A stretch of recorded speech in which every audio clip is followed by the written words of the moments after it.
சொர்க்கம் இருப்பது உண்மை என்றால் அது பக்கத்தில் இருக்கட்டுமே.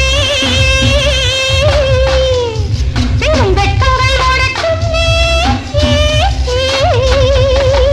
சொர்க்கம் இருப்பது உண்மை என்றால் அது பக்கத்தில் இருக்கட்டுமே. வெறும் வெட்டங்கள் ஓடட்டுமே. இந்த கொக்குக்கு தேவை கூறிய மூக்கினில் சிக்கிடும் மீன் மட்டுமே. இதன் தேவைகள் வாழட்டுமே.